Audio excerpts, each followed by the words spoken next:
You're listening to Choose FI Radio. The blueprint for financial independence lives here.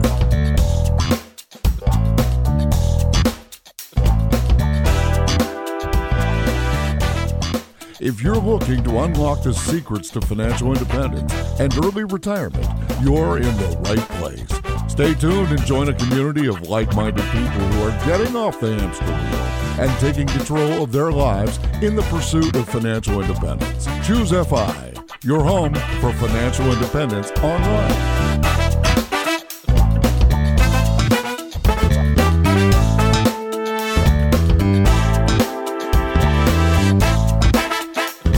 Hello and welcome to the Choose FI Radio podcast. This is the episode that we've been talking to you about, letting you know that it was coming for the last couple weeks. We're bringing Dominick Quartuccio back on the show today. We featured him in episode 31 in one of our most highly regarded episodes, Design Your Future. I'm just going to be honest with you. You should not start with this episode. If you have not yet listened to Design Your Future, go back to episode 31. You need to start there. But once you have gone through that entire episode and wrapped your head around those concepts, you're ready for this. Today, we are going to be talking about drift. And frankly, I'm just going to let you guys know that within the next year or two, this is simply going to be a TED Talk. I don't know that because Dominick has told me this, but this is one of the most important and powerful topics that I'm not seeing enough people talk about. And I can see the writing on the wall. This is going to happen, but I'm really excited that you get to hear it first. And to help me with this, I have my co-host Brad here with me today. How you doing, buddy? Hey, Jonathan, I'm doing really well. It's always a pleasure to speak with Dominick. To have him on the podcast is just such a treasure for our entire community. So this should be an interesting conversation, both about drift and how that actually impacts our lives with technology and other ways that we spend our time. And I think this is really important. You know, you and I look at financial independence as a life optimization strategy. So it's not just the nuts and bolts of saving an extra dollar. It's about living a better life and a more intentional life. And I think Dom is really the perfect person to help us explore that. So with that, Dom, welcome back to the show. Brad, Jonathan, it's so awesome to be back. And I know I've said this before, but you guys rocked on your NBC television news segment. And I cannot praise you enough for the work that you're doing in taking something like this and making it so accessible to many. I think you guys are putting a dent in the world, and I can't wait to see the impact in the next year, 3 years, 5 years. Well, Dominick, I've gotten a chance to witness you doing a keynote event, and you're phenomenal. So that's high praise and so appreciated. And the only thing I can say is that when we were on that NBC station, we didn't have to think of what we were going to say. We weren't scrambling. We've been living this out, these conversations out over the last 2 years. So it was just the natural response at that particular point in time. I love this information. And as soon as I open my mouth, it's hard for me to not talk about it. That's how much I enjoy simply the conversation. It's so obvious to see, fellas. There's just, you guys are dripping with authenticity and approachability. And that's why you guys continue to grow at the clip that you do. So it's awesome to see. So I think the place to start with this episode is basically to set the parameters, which is that Brad has looked to you as a mentor for the last several years, and having you on the show was a direct result of those conversations. And a lot of the stuff that we talked about back in episode 31 was talking about this idea of designing your future, something that I think all of us, hopefully at some point, will be fortunate enough to start considering. And we knew we wanted to come back to this conversation, have you back on and go a little bit deeper into this concept of drift. I think for our audience, although we touched on it in episode 31, I'd love for you to kind of reintroduce it. What is drift and why is this something that all of us should be concerned about?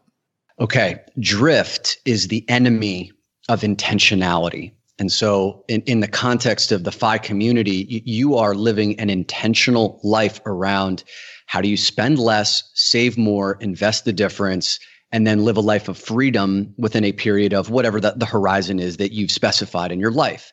That is a very intentional way of living your life.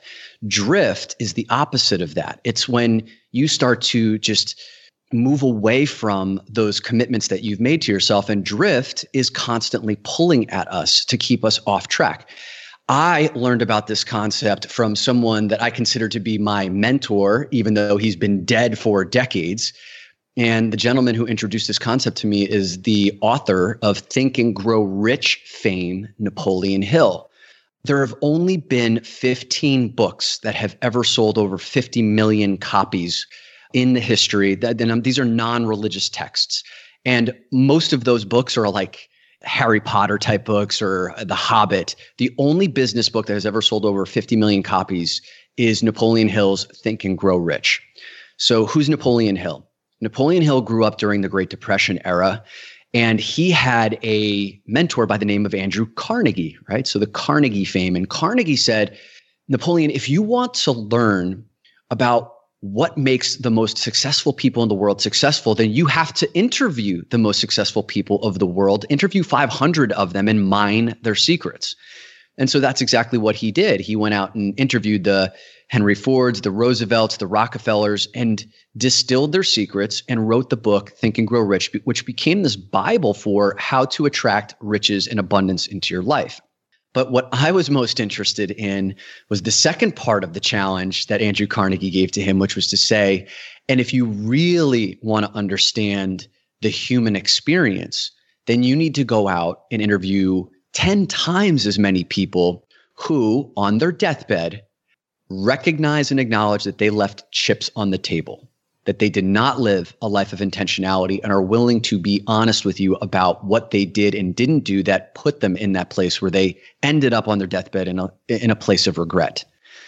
So the consummate overachiever Napoleon Hill went out and interviewed not just 10 times as many, he interviewed, I think it was like 50 times as many. He ended up interviewing 25,000 people over a 2 to 3 decade period who felt like they left chips on the table. He mined their stories, and he ended up writing a book called Outwitting the Devil, which is the bookend to Think and Grow Rich. It's this cautionary tale about what happens if you live in a life of drift. The book was deemed so controversial because he takes some shots at educational systems and religious institutions, and his family buried that book for, I think it was like 7 or 8 decades. It only became available in 2011. I bought the book on a recommendation from a mentor. It was sitting on my nightstand collecting dust. And when Hurricane Sandy hit here in New York City, power went out, no running water, no cell service, no electricity for 5 days. All I had was a flashlight and that book. I dove into it, and I ended up reading something that sunk into my core, that with no other distractions available, it just like reverberated inside of me in a way that changed my life forever.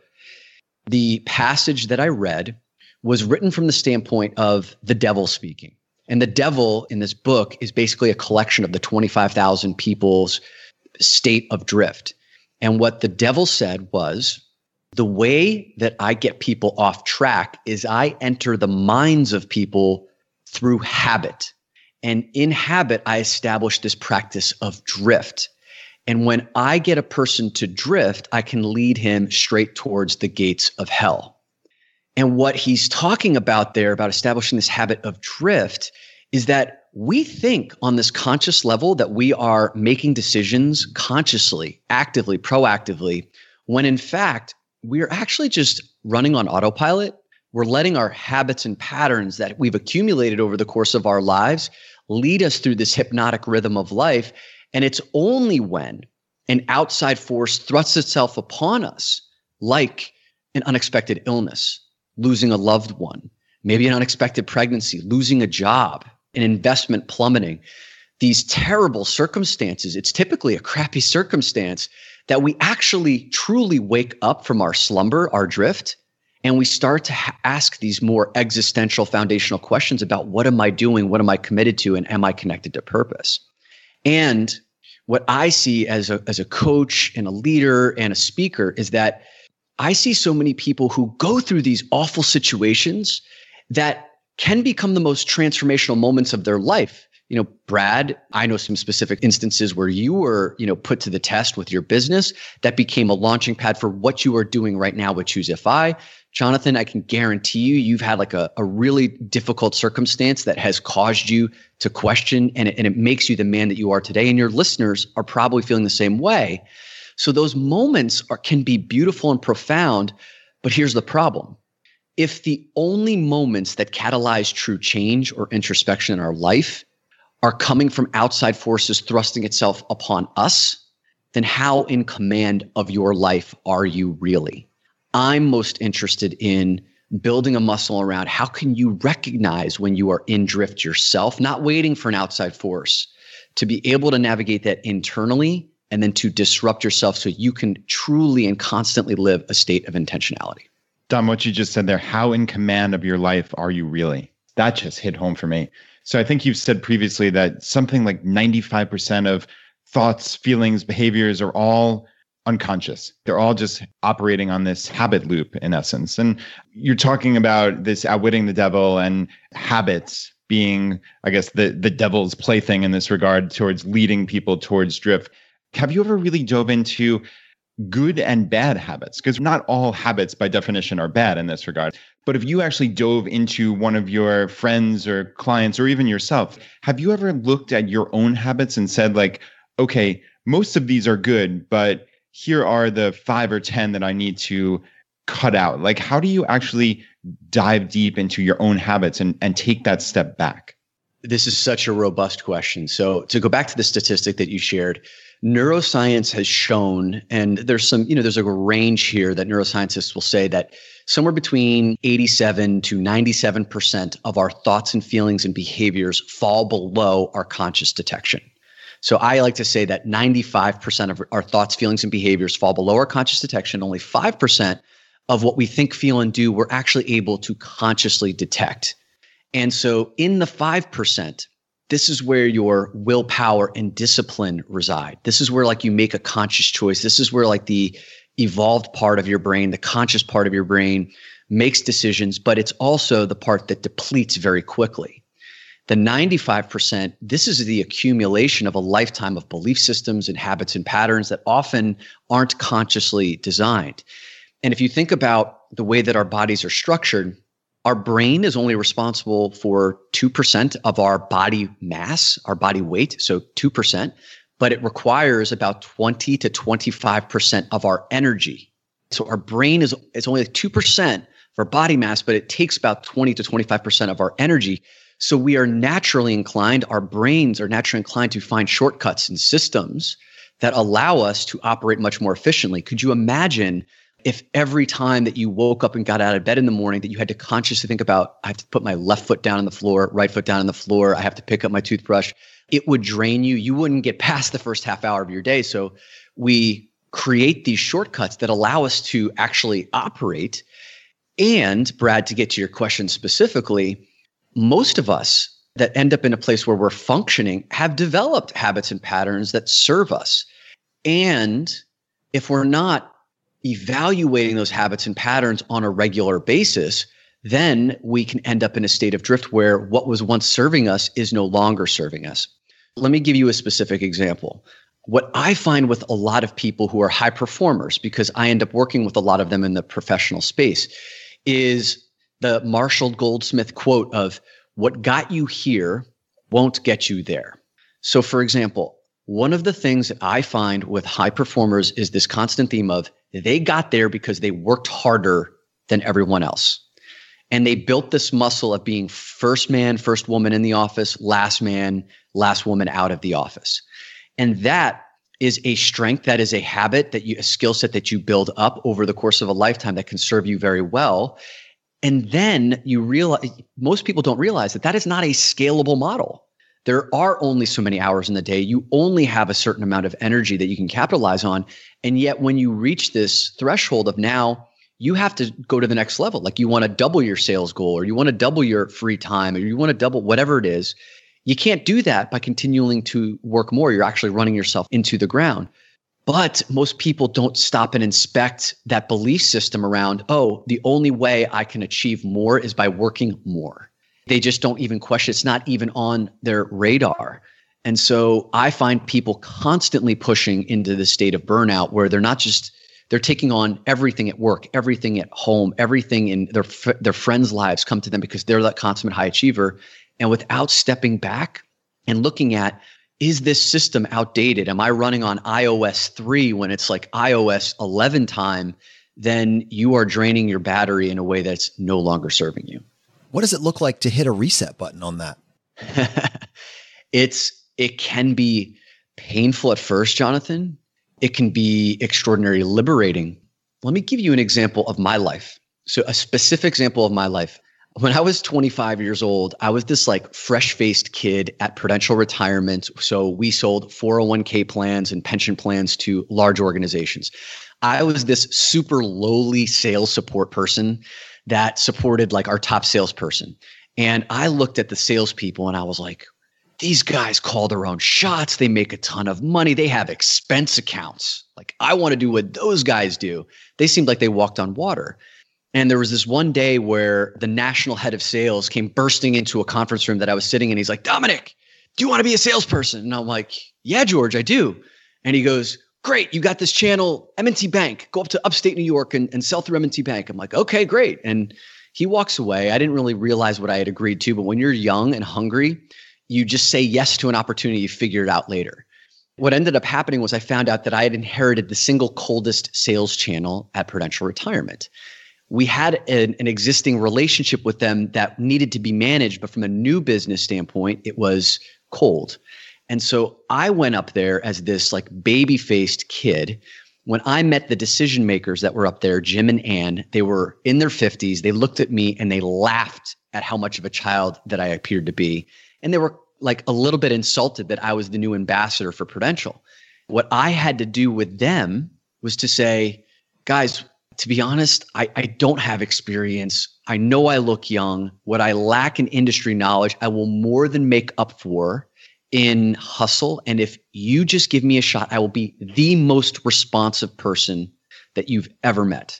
And I will do that for all of the advisors that like you want me to support. God bless them. They took me up on that offer and they gave me that chance. And the short of the story is over the next 18 months, I turned that into one of the most vibrant selling channels in all of Prudential Retirement. The salesperson who gave up the channel, who had an entire territory of like Massachusetts and upstate New York, I outsold him in his entire territory with just that channel alone. And so that was amazing. But to get to your question, Jonathan, it was a long way of getting to it. Oh, I'm glad you took the long way. Okay, cool. What I ended up finding was that at the age of 26 and a half years old, I ended up having my first quarter life crisis because I found myself in this chronic state of overwhelm of the amount of work that I'd created for myself. Because when I made that offer of being the most responsive salesperson, you know that those people took me up on that offer. I was getting 300 emails a day, phone calls, morning, noon, and nights and weekends. There was no boundary left untrampled. I found myself stuck in this place of, I can't change this because I'm making too much money, because I'm now hitting this trajectory where my company thinks I'm great. I've got this path as a young guy that I could do whatever I wanted. And there was all of this social agreement that this is what the job is, kid. I talked to salespeople that were 2 decades older than me, and they were like, hey, buddy, this is what you signed up for, as I stared into these bags under their eyes that have been accumulated of like nights and weekends and burnout over, like 20 years of working this way. But fortunately, I came to that epiphany of this paradox of I had never been busier in my life, but I had never been lazier in my life. And how could you be busy and lazy at the same place in the same time? It sounds paradoxical, but I see this existing in many people. When you find yourself in a chronic state of busyness, it's getting worse, it's stressing you out, you want it to change, but you're not doing anything about it, that's lazy. It's just perpetual activity left uninspected. And so this is finally arriving at the meat of your question, Jonathan, which is, I had to look at the ecosystem that I'd created, and I found out that 18 months later, my most valuable asset was no longer me being the most responsive person. Actually, over the 18 months, I accumulated industry knowledge. Like, I was a killer presenter in finals presentations. I was someone that my clients came to for advice and guidance because I could see things they couldn't. So when I finally stopped and looked at my ecosystem, I was like, okay, now I need to go back and change and retrain my clients on how to engage with me. So over the next year, I had to actually let people know that, here were the hours in which I was going to operate. It's between 8:30 and 5:30. And if there's like a DEF CON situation that you need me, and it's like absolutely, and I had to define that for them, then I was like, you can call me outside of those hours. Don't email me, don't text me, because I'm not going to check that phone. Call me on this number. And guess what? Very few people ever did. And over the course of the next year, I was able to get my emails down to 75 emails per day.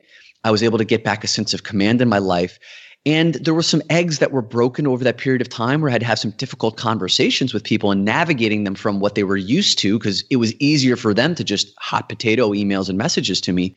But once I navigated them through that change process, I ended up in a place where for the next decade of my life, I was hitting numbers, I was ascending in responsibility in the organization, and I had a life that incorporated balance where very few other of my peers had the same thing. And it was because I stopped, looked at that limiting habits and patterns, and changed. Let me go a little bit deeper on kind of that story that you told right there. I'm really curious if you reflect back on your journey, and I would say that by almost any criteria, you are a unparalleled success in your field, in your profession, and that profession has kind of shifted over time.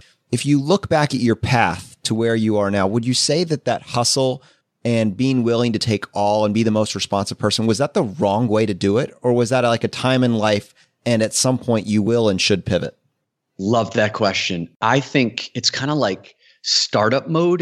So the analogy I would give is if someone's starting up a business, the hustle and the grind is an inevitable part of that build up. Now, to what extent you sacrifice your own personal health and wellness is like a personal matter. I believe that at the foundational level, you should always be thinking about, am I building an ecosystem where either I'm the linchpin of that and everything funnels through me, and then if I step out, the whole thing collapses? Or can I start to put systems in place where I am doing the hustle, I am working really hard, I am the most responsive, and I'm also constantly thinking about how can I be building a system where like I can extract myself or move away as this thing starts to get wheels, or as I start to build a network in this industry. If you keep that as a conscious intention, then it allows you to smoothly transition much more effectively than if you go into it blindly. So, Jonathan, I do believe that anytime you start something new, a new job, a new startup, a new side hustle, the hustle is going to be a bigger part of that, but you should always be looking for systems that scale, that allow you to step back as success grows. Dom, I'm curious. We're always looking for actionable tips for the audience. Put yourself in the shoes of just one of our audience members, and they're listening to you. They're hearing this about habits and about drift. How would they today, like literally today, how would they take that step back and look at their lives and say, okay, I wasn't even aware of these negative habits until this moment, but where do I go from here? How do I find all those habits? People, like you're saying, this is unconscious. How does it become at the level where they can see it? First place to start, ask yourself, where am I resentful? Or where do I feel like I'm obligated to do something constantly that I don't want to do? So let me get a little bit more specific around that. One of the big resentments I see specifically for, let's say, for working mothers would be that everything falls on their shoulders. For example, I'm expected to manage my career as if I don't have a family. I'm expected to manage my family as if I don't have a career. There's an absolute sense of pride in being able to do both, but there's this growing sense of resentment of there's never time for myself. For the man, it could be I'm constantly obligated to be a breadwinner, or if there's someone who's got raising a family and has aging parents and who's got breadwinner responsibilities at work, then there's no time for themselves. There's this growing sense of obligation around I am doing something for everyone else, but not for me. And I know I've given two family examples, but if like you can start to think about whatever life situation you're in, like as a single man, for me, that one of the resentments I had was I was finding that everyone would come to me to dump their emotional problems, because I've built an entire life and a career around helping people remove their obstacles. But what I found was people would come to me to pick my brain, to suck out and extract my wisdom And it could be very emotional to hold space for people. And then they would just get what they needed and they would leave. And then I actually never found that I could go to anyone for this kind of stuff. And there was this growing resentment that I had a hard time expressing. And I felt obligated to always respond to someone's request because I would be a bad person if I said no to them, or if I said, hey, this is what I do for a living and that's what I charge for. And this is how I make my livelihood. And it's built up over decades of me investing money in myself and research and all that time and energy. So there is a value associated with that. Once I started to look at, why am I angry? Why am I upset? Why is this not fun? If you can go to those places where you are thematically consistently finding that you are resentful or acting in obligation, and you do a deeper inquiry around that, there's usually a story you are telling yourself. I have to do this because either I'm not a good person. I have to do this because if I don't, no one else will. I have to do this because, my family depends on it and there's no one else these are all limiting beliefs that if you are to say, offer up a different narrative, how else could this be done? Then there's an opportunity for you to step out of that obligation and resentment to actually establish a new pattern like I did with my clients, that allowed me to step into a place of greater command and liberation and freedom in my life. Dom, that's awesome. So you're looking for these resentments, or I guess pain points might be another way of looking at it, just these areas of your life where things are not going well. How do you actually suggest that people do this on a granular level? Like, are they looking for individual points and then they do a deep dive? Do you suggest alternately that people just kind of view their lives for, let's say, days or a week or two and just jot down the pain points or resentments they're finding? How do you actually tell people to do this? I love this idea. So let's just say, do an exercise. It could be 48 hours. It could be a week. If you could do a week, then you would have a much greater sample size. But let's just say I'm going to do an inventory on a daily basis around what I experience as a pain point or a resentment that frustrates me. Maybe I don't have enough money. I don't have as much freedom or time for me. I feel disempowered at work, whatever it is, and then jot that down as it happens, ideally, or do an inventory at the end of each day. At the end of the 48 hours, at the end of the week, revisit that list and look at what bubbles to the top. And as you're reading it, what is the most emotionally charged stuff that shows up? The thing that makes you feel viscerally the most upset is the place for you to go. And then once you go there, you start to ask my questions like, what are my underlying assumptions around why my life is this way? I constantly find that I don't have enough money. I want more money. Money is an issue in my household. I will never have enough money. Other people have more money than me and I'm upset at that. What you can start to do is like, what are my assumptions around money? Maybe money is evil, or I learned when I was a child that money was the root of all evil, or I learned that I don't have self-worth and I don't deserve money because I don't have a high opinion of myself. And are these things true? No, they're things that are operating in your blind spots.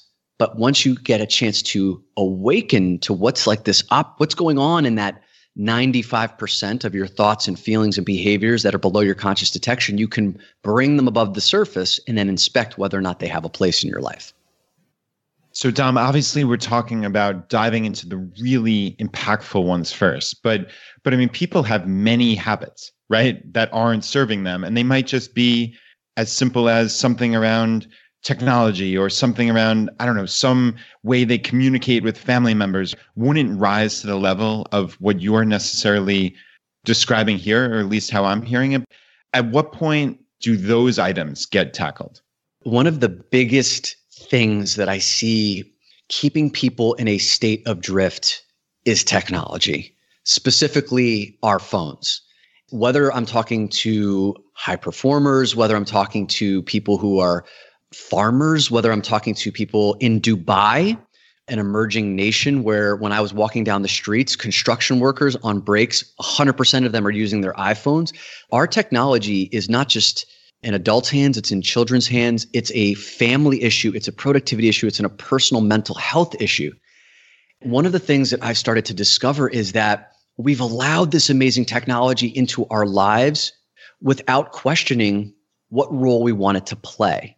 Let me start with this caveat of I am a huge proponent of technology. I'm usually one of the first people to buy the iPhone. I bought the Amazon Alexa before like any of my friends had it. So like I love how it can connect us, FaceTiming with someone around the world, Skyping like what we're doing right now, podcasting. Like technology is an essential part of our lives. However, most people do not realize how pervasive it is and the levels of stress that it causes and how it's keeping you from living a life of intentionality. So some statistics that may blow your mind around our cell phone use. Number one, 70% of business emails are opened within 6 seconds of it landing in your inbox. 70% of emails are opened within 6 seconds of landing in your inbox. That's staggering. 80% of people have experienced phantom phone vibration. And what that means for those of you, the 20% who don't know what I'm talking about, it's where you pull your phone out of your pocket or your purse because you could have sworn you heard it ring or buzz and actually nothing had happened. And among the teenage population, that's like, this is actually a phenomenon it's extraordinarily present. 91% of adults never allow their cell phone outside of an arm's length away from them. And you better believe technological manufacturers are trying to figure out a way to make that 100%. That's why the Apple Watch exists. Like they want it on your body at all times. And the biggest statistic, this is the one that scares me the most. Some studies show that the average person unlocks their phone 110 times per day. If you only sleep 6 hours per night, which is way below the standard that you should be getting, and you're awake for 18 hours, you are unlocking your phone 5 to 6 times every waking hour of every day. Can you imagine what the cumulative effect that would be over weeks, months, years of your lifetime and your ability to remain present and focused and living without stress?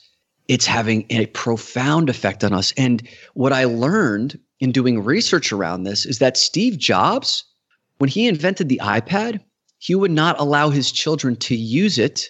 Why? Because he knew the addictive nature of the technology that he was building, and he realized that certain protocols had to be put in place, especially for some of the younger minds. And that got me thinking about if the biggest titan of technology of all time has a thoughtful process in place, what about us? And if we aren't ambassadors of our own technology in the way that we use it from a habitual standpoint, then who will be?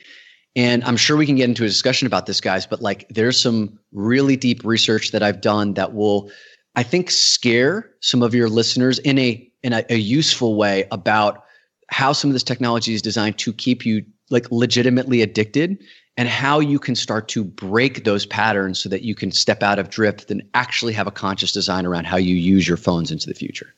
Yeah. And, you said this term lazy busy, and it strikes me that it's incredible, all of the convenience that we have in the modern world. There's never been a better time to be alive. I mean, 2018, when we're recording this right now, every convenience you could possibly imagine is available to you. But what I find and what I see is that with all this time that we've been able to reclaim, a large percentage of the population is just putting that right back into Netflix, or as you rightly pointed out, their cell phones, and kind of this lazy, busy mentality. So at the same time, at the height of arrogance, we say, we have no time, we're so busy. But if you were to actually track that time, it's going into these drift-like habits.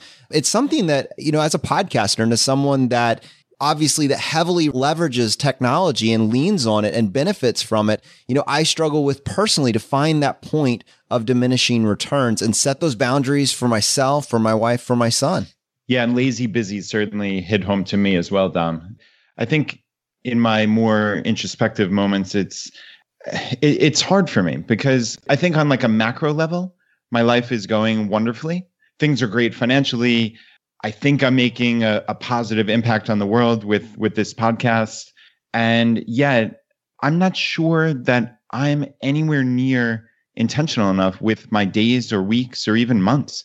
I don't have plans. I just kind of drift through. And at the end of a day, I'm not sure that I ever had an intention, right? Or one big goal. Hey, what would make this a successful day? And like, it's funny because I know that this stuff is important. I've researched it. I've listened to you talk about it. I've read books, but yet it still doesn't necessarily happen. And I don't know what I need to do to get over that hump. And I'd love if you had any thoughts on that.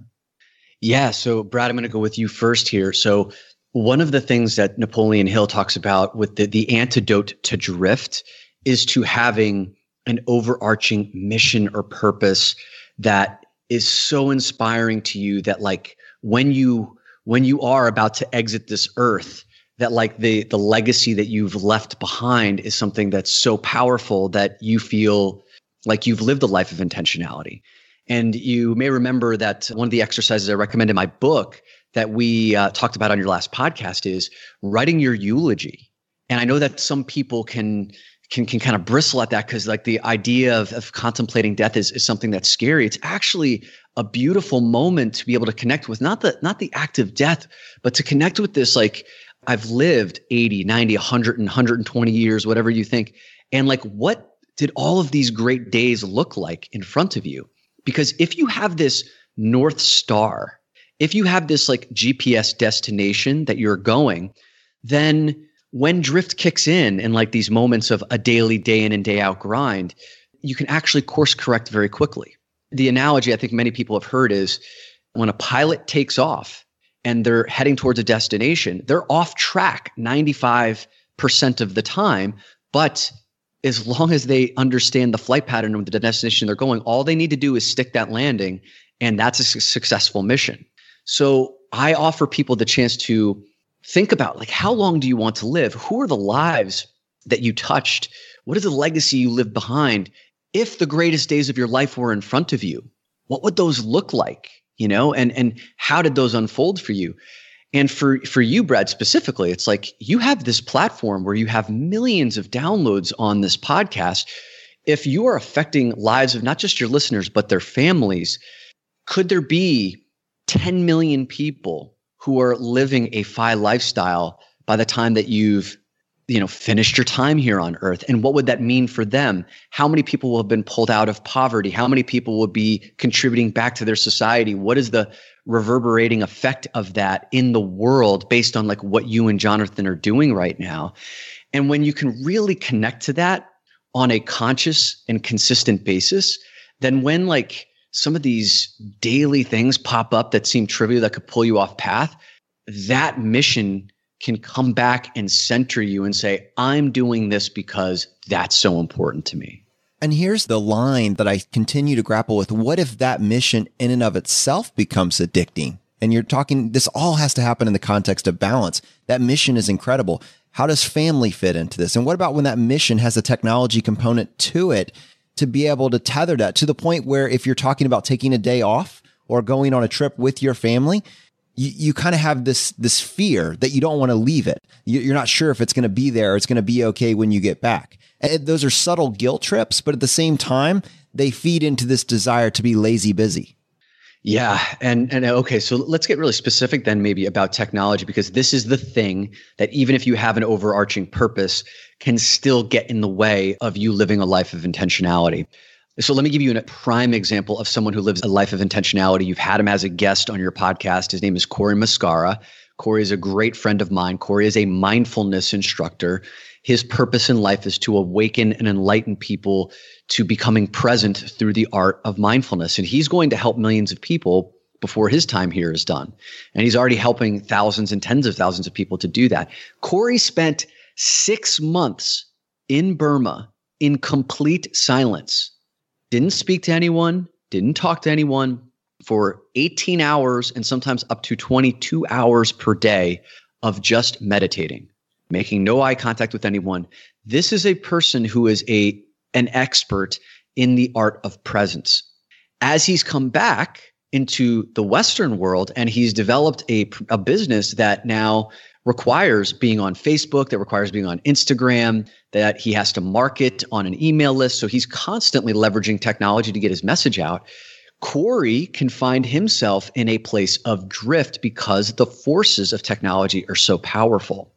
And so he regularly does these technology detoxes where sometimes he'll go off social media for a week, a month, et cetera, turn off his notifications so that he can say, Where did I find this seeping into the most important parts of my life, like with his relationship with his girlfriend?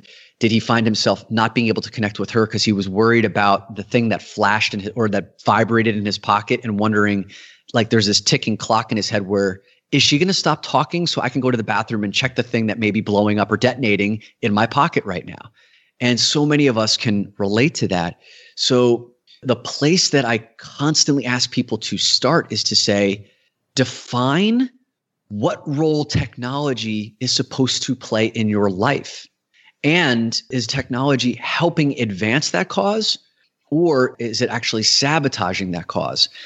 I find that most people haven't even asked that question. That's when, Jonathan, it starts to pull you off your path because we haven't really even defined what we want it to serve in our lives. Dominick, anecdotally, I can say that this absolutely reflects something that I struggle with in my personal life. And I suspect also anecdotally that there are tens of thousands of other, if not millions of other people that are grappling with this dilemma as well. I'm curious, like, is this backed up by data at this point? Are there any studies that have been done to actually analyze how pervasive this problem really is? Absolutely. Okay. So there's an unbelievable book that I read called Irresistible: The Rise of Addictive Technology and the Business of Keeping Us Hooked. And it's by Adam Alter, who's a professor at NYU. And a lot of the statistics that I'm about to share with you, I downloaded from that book. Inside the book, there's stories about a gentleman by the name of Tristan Harris. Tristan Harris is now the founder of something called the Center for Humane Technology. But his origins was that he was a developer or a coder for Google.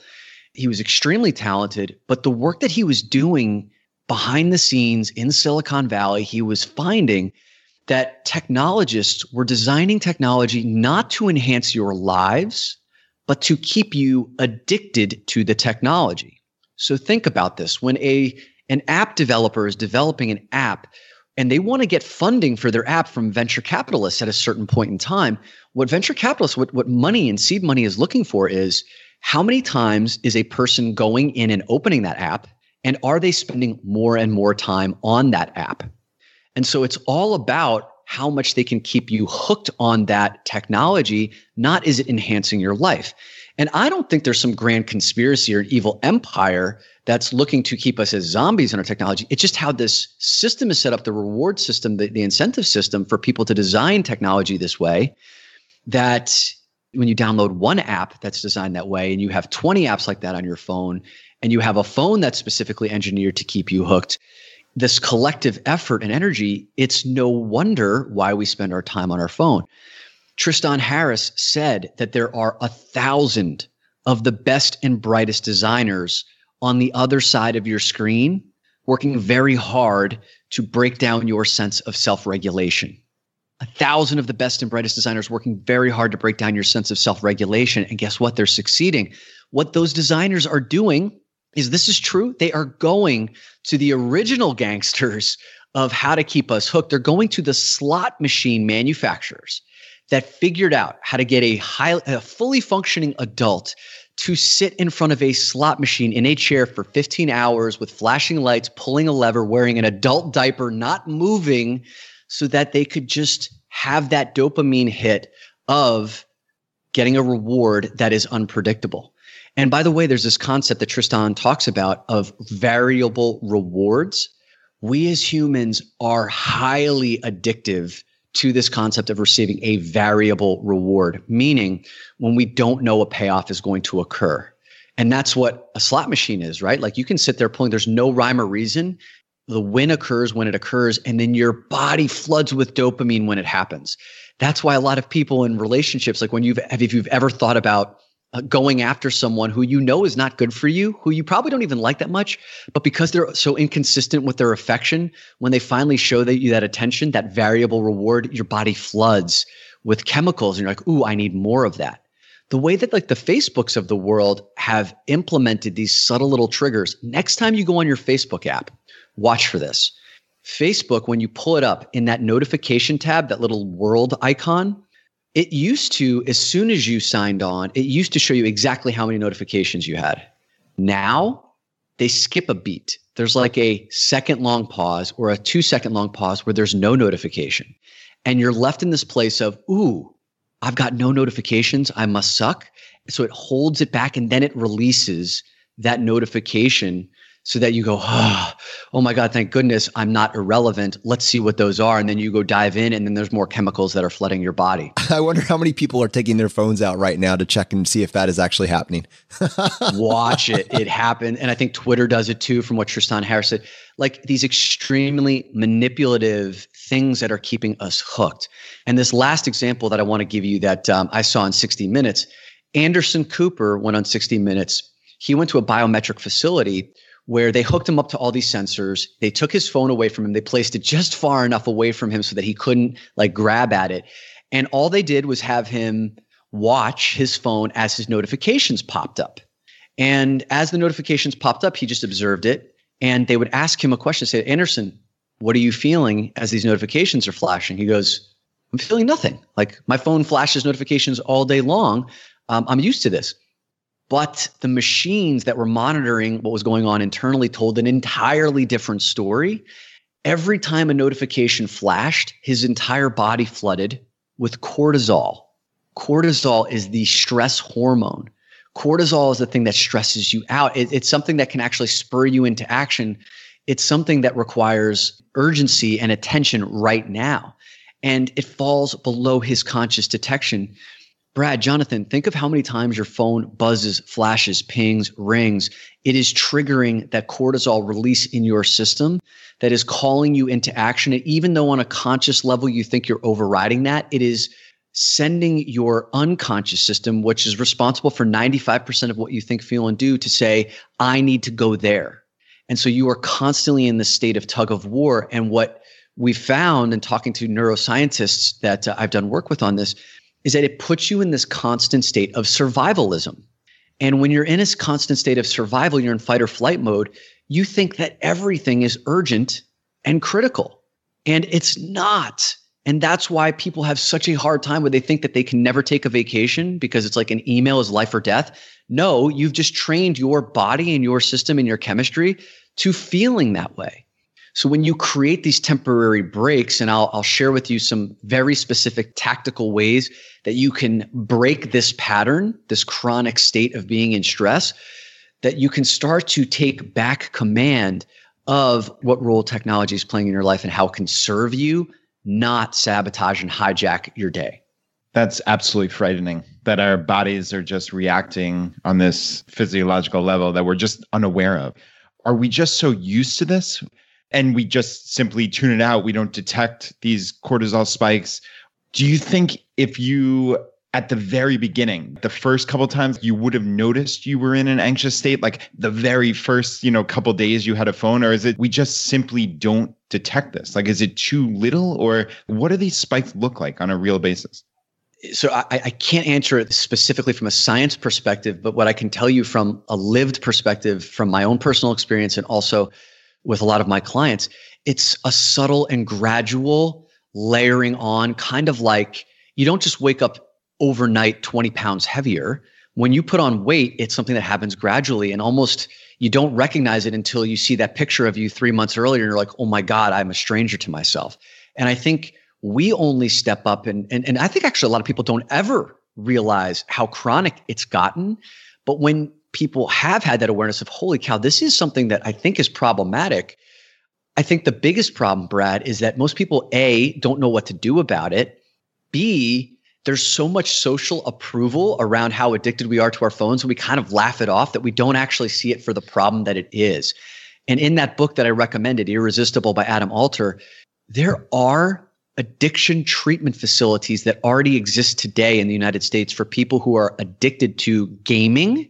Actually, I believe there was something I saw, an announcement in the news. They're like the World Health Organization or the Human Health Organization has now recognized gaming as being a national epidemic because it is so addictive. And technological manufacturers, gaming manufacturers, test kids in facilities to see how they're responding to the game, that if their blood pressure does not spike to a certain level that actually reaches upon what people experience when they're on cocaine, they will go back and tweak the game until it reaches that level, because that's the optimal state where a person will play a game for 12 hours. There are treatment facilities for addiction to your cell phone as well. I'm getting so fired up around these statistics, Brad, and I'm losing sight of the original question that you asked, which I believe really around, do we know when it's happening to us? I think the answer is, I think we're starting to get a sense of it, but I don't think we are treating it with the kind of urgency that we need to, and it's becoming a growing epidemic. Yeah, and I wonder, and I'd love to hear about like specific tactics, because I've done some of these things. So I've shut off notifications mostly, so I have to actually open the phone, and then like there's this level of friction, let's say. The notifications cut through and just make it frictionless because you see it automatically. But I feel anytime you have to take that extra step or two, that it's a little bit more difficult. And I want to be perfectly candid here.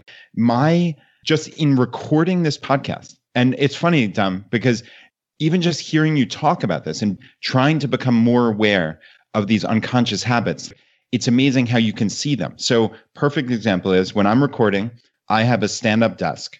All right. So I'm standing here talking right now, but there are a couple times during the hour that we record that I just sit down because my bed's pretty close and my phone is sitting right there.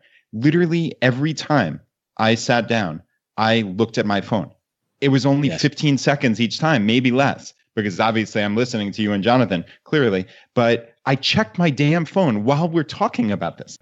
How pathetic is that? You are so pathetic. I'm so embarrassed for you. No, I'm just kidding. I'm sure I did too. I'm sure you checked it 30 times in the last. I was so much better. I used the desktop web app. Nice. But you know, Tom, isn't that amazing? I try to set up systems, but yet it's something like that I just wouldn't have even noticed. Why is my phone right here at the foot of the bed as opposed to 10 feet away where there's no possibility, just because I'm tethered in here to my computer, there's no possibility then that I couldn't check it. Isn't that amazing? It is and it isn't. So the first thing, Brad, and I know you're being totally tongue in cheek about this, but the first thing that we have to do as we approach our technological habits is to give ourselves a break. Like I know you said, isn't that pathetic? The answer is no. Absolutely not, because the way that our technology is designed is so intricately and wisely and brilliantly designed to have you do exactly what it is that you did. And it's playing to your neurochemistry. It's playing to the most like ancient, reactive, emotional parts of who you are. So quite frankly, it's not pathetic at all, Brad. It demonstrates that you're a human being, and it also demonstrates that there's more that can be done. So for anyone who's looking at approaching this, if you shame yourself around this, it's going to be a much harder road to toe. I think the first entry point is just realizing, wow, I'm up against a pretty big force here. I want to be light around this. I want to be playful around it. And I also need to understand, and here's the thing that I've understood in 2 years of really diving deep on this, is that there is no silver bullet that once you do like this one thing or these three things, that you will be on autopilot forever. You are constantly going to have to, like you are going to be drifting, and you're constantly going to have to revisit this stuff on a regular basis because the forces are so strong. And that's why Corey Muscara, 6 months in silent meditation, a presence expert, has to take his own detoxes. So give yourself a break first. Now, here's the first step that I took and I encourage everyone else to take. I mentioned this on the hot seat last time we talked, which was the first place you need to go is to calibrate how much time are you actually spending on your phone today. You need a baseline. If you have an iPhone, the technology that you want to download, and this is one that actually enhances your life, is called the Moment app. If you have an Android, I believe it's called Quality Time. What these apps do, they do three things. Number one, it tells you how many times a day you unlock your phone. Remember I said the average person about 110 times a day. You want to calibrate how many times a day you unlock your phone. Number two, it tells you how much screen time you spend. So it's not how much time you spend on calls, but how much time you're actually looking down at the screen, emails, text messages, social media. And I believe it breaks it down into like how much time you're spending on each of those apps. So like you could see where your problem childs are. By the way, the designer of this app said that most people underestimate how much screen time they spend by 50%. I was one of those people. And the third thing it teaches you is it timestamps all of your log-ons. So it shows you, I logged on at 7:15 this morning and I spent 30 minutes on it. Or I spent 2 minutes here, 17 minutes there. which helps you to start to identify your problem times for the day. What I found when I downloaded this and what I did was I let the experiment run for a week. So here's what I encourage your listeners to do. Download the Moment app. Don't change any of your behaviors. Run it for a week. And what it will do is it will let you know, here's what it let me know. I was spending 4.5 hours per day on my screen, 4.5 hours looking down on my phone. My big problem areas were my morning and my evening, because the first thing I did when I woke up in the morning, pulled out my phone, 45 minutes. End of the day when I'm exhausted and I'm sitting on my couch or lying in my bed, it was an hour just going down the rabbit hole of the scroll on my social media. And so I found that the most important times of my day, the bookends of my day that determine what happens in the 16 hours between, were lost to me being in a completely reactive, zoned out state of being in my phone. So what I would say is, I don't know how much time you should be spending on your phone. I just know it should be less. And when I started to calibrate from this place, some of the other stuff I'll share with you in a second, and I'll pause, like other techniques I used, I was able to take down my usage of my phone from 4.5 hours down to 2 hours and 15 minutes a day. And in the first 90 days that I did that, I ended up having over 180 hours of excess time, which I dedicated to writing my book, Design Your Future. I wrote a book in a 90-day period of time because when you have that much time back, it's magic. And what would you do with your time if you were to get an hour, a half an hour, 2 hours back over a 90-day period? Like, you could literally change your life like writing my book did for me.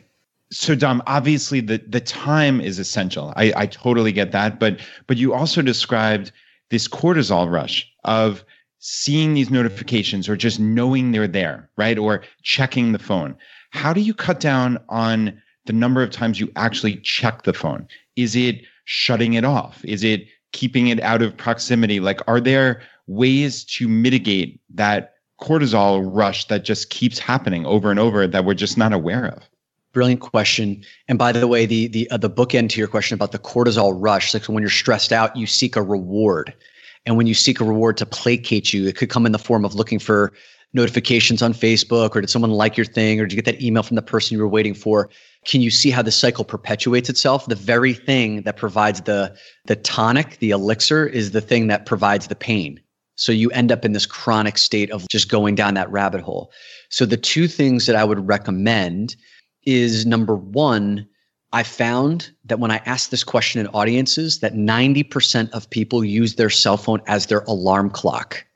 And when you use your cell phone as your alarm clock, you're almost guaranteed that in the first 15 to 20 minutes of your day, you're looking at your phone, and it's the last 15 to 20 minutes of your day is looking at your phone. The first thing that I encourage everyone to do, that's what I did. That's why I had an hour and 45 minutes of my beginning and ending of my day was locked up in my phone. Take your phone out of your room, go old school, buy an alarm clock. If you don't think the government is listening to you and you're okay with having an Amazon Alexa in your room, have a voice activated device that will wake you up in the morning. That's what I use.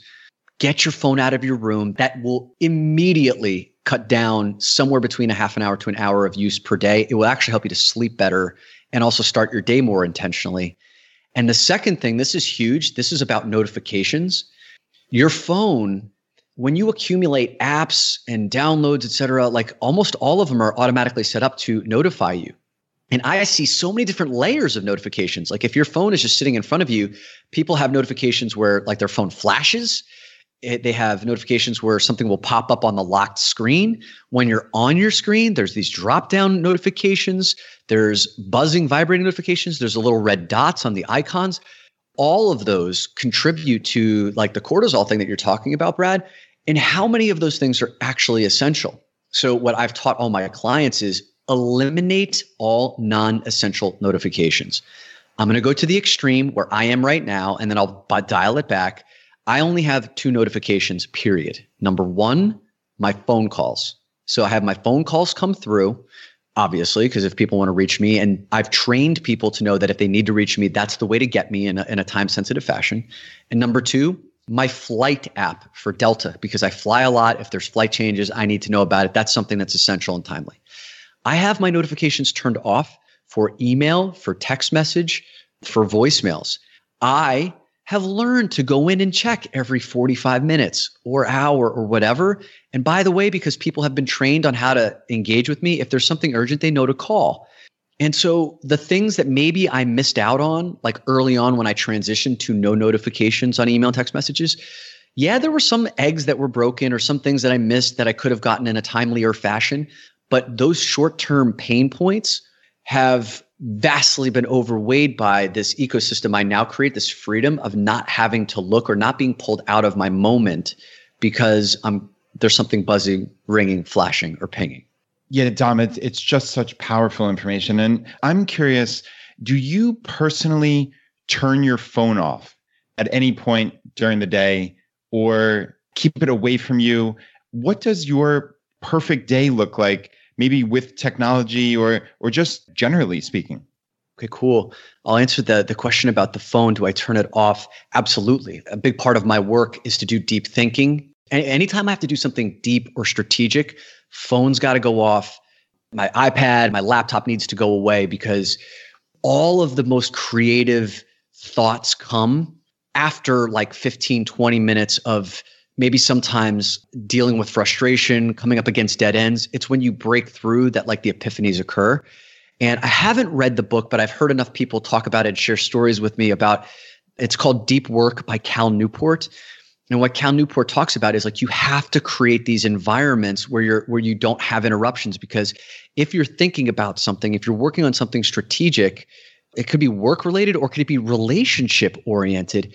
If something pulls you out of it, like a phone call or an email or a notification, then it automatically shifts your attention and it takes like cognitive power to move over there. And there's this like cognitive residue that even when you take your conscious mindset back to whatever you were working on, this cognitive residue is still attached to that interruption. So your phone needs to actually not just be turned off, but Brad, to the point that you made before, it needs to be out of your eyesight, because as soon as you see it, you're going to be like, oh, I wonder what, is on Facebook, or I wonder what email or whatever. If you take it out of your sight, then it's one of the best things for you to be able to do the deeper thinking and without interruption. So the other question you asked about, what does like an optimal day look like? One of the things that like stunned me, even when I looked at the most highest of performers, these are people, men and women who are like running businesses for Fortune 500 companies. When I did an inventory of their days, I found that they had absolutely no plan for the first hour of their day and for the last hour of their day. And the bookends of the day are what, like I said before, are what determines the success of what happens in the 15, 16, 17 waking hours in between. The most common way that I saw a person opening up the first hour was they would shoot out of bed and like the fire hose would be turned on. So they'd be immediately into their phone, reacting to all the stuff that piled up over the night before, kids running around or screaming in their house, like getting them navigated out through the door. And then they would like race to work, where it would just be another constant barrage of meetings. And then at the end of the day, they'd be exhausted. And the last hour of the day would be kind of like disappearing into oblivion. So either just like scrolling on social media mindlessly or Netflixing themselves to death. And then they wake up, rinse and repeat. And it was no wonder that I was finding people who are living very successful lives that most people would aspire to have from the outside looking in. But it was truly like one day was bleeding into the next. And they would wake up 5 years later and be like, oh my God, all those things I said I wanted to do 5 years ago, none of them have been done. I'm doing the same things that I said I would stop doing. Here's something that I encourage people to think about for the first hour and last hour of their day. And by the way, if your lifestyle does not allow for a full hour right now, think about this as the first 15 minutes of your day and the last 15 minutes of your day, and you can build up to an hour once you see how powerful this is. The first hour of my day is all about state. And when I say state, it's what state do I want to be in as I attack the next 15 hours of my day. For example, when I wake up on a day where I'm giving a keynote speech in front of 500 people, I want my state to be energized, present, and from a service mindset. What I mean by that is I don't want to be consumed with fears of how I look, can I be a hero when I'm on stage, but actually coming from a standpoint of the audience, what are these people's problems? What are they coming to hear about? And how could I move them to higher ground? So I define my state that I want to feel for that day. And then it's like, what are the activities that contribute to that state of being energized, of being present, and of being of a service mindset? And for me, to be energized, like one of the things I have to do is I have to have some form of movement in the morning. It could be like 10 minutes of just exercise, running, push-ups, jumping jacks, followed by a cold shower. Like that will wake you up like nobody's business.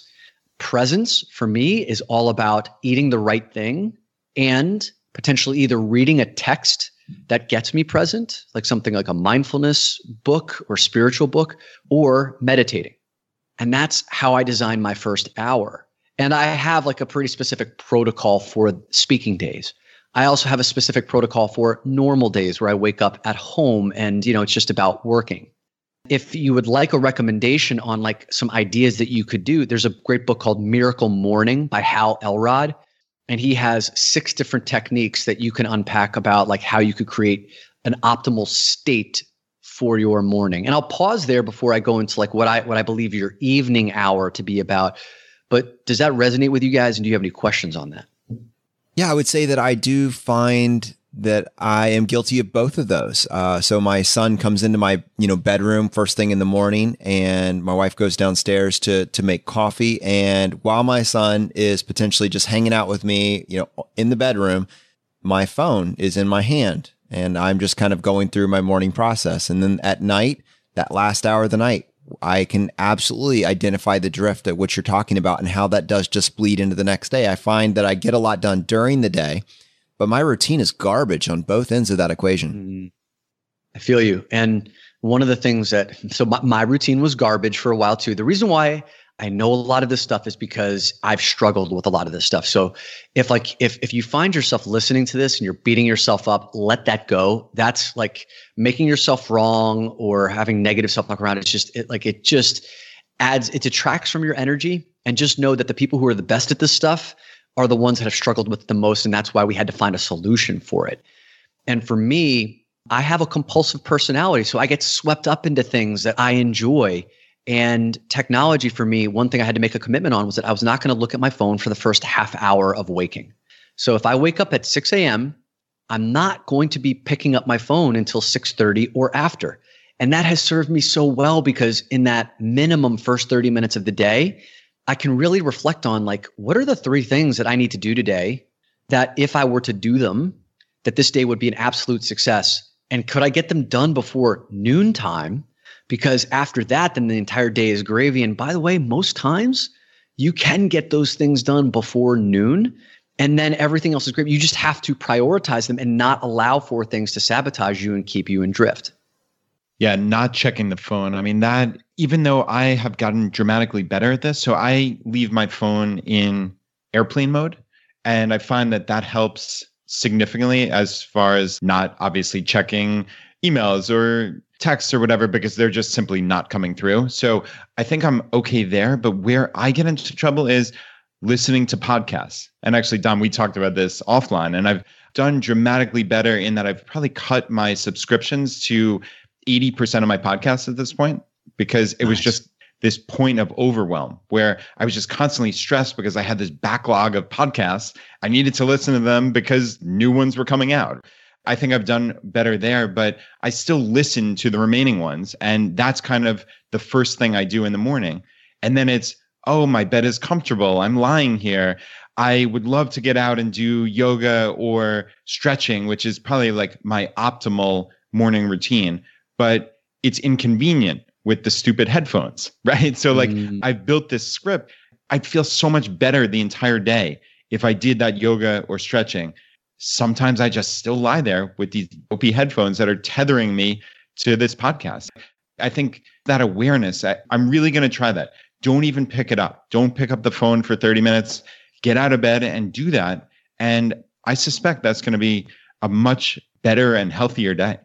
Well, tying this all together, again, if you can go back to, if you get really present to what you want to leave behind when your time here on earth is done, what is this big work that you're doing? And you can keep that as a part of your consciousness every day on some level, right? Even if like you were to write a note to yourself, it's on your bathroom mirror, whatever it is. So it's like a part of your daily existence system. Then you will remember that the first hour of my day is all about managing optimal state. So my optimal state can help me contribute to the work that I'm doing that gets me towards that North Star of this place, this legacy that I want to leave behind, these people that I have impacted. And when you find yourself in that place of, hey, does listening to this podcast contribute to my optimal state for the next 15 hours of the day? Sometimes it might, because sometimes you may be just like so burned out and you don't need to get out of bed. And maybe that podcast is exactly what you need. But most days it's probably just about being lazy and doing something that's just like, you don't have to do anything active like yoga would require you to do. Then you can know it's like, man, I'm going to get up out of bed because what this day requires, what my lifetime requires, like what this big work requires, is for me to get up and be in action that promotes this optimal state. And so let's move to the final hour of the day, because this will help you start off your day with much more success. The last hour of the day, most people, like I said, just kind of go into oblivion, pass out with the TV on, scroll until you can't keep your eyes open. And then you just wake up in the morning. The last hour of the day for me is about reflection of the day that I just had and intention setting for the day ahead. And this actually doesn't need to take a full hour. Like you could do this in 5 minutes. You could do this in 15 minutes. For me, when it's like really rocking, actually, let me just do like a 15-minute version of that. A reflection on the day that I just had would include a gratitude list. So I would have a notebook where I would reflect on like chronologically from the moment I woke up, going throughout the course of the events over the day. And it's funny, like sometimes you don't realize how much you do over the course of the day until you actually scan through it, almost like you scan your body from bottom to top or top to bottom, how much there was that went down. And I write down the things I was grateful for, the interactions with people that I had, what I accomplished, some of the pain that I felt. I might even like write that down to just be like, I made it through it. And that's the reflection on the day. And then it's like, okay, what's tomorrow about? And I look at my calendar. A lot of people don't even look at their calendar for the next day. They don't even know what's there until like they jump out of bed in the morning. It's like, oh my God, here's what today is about.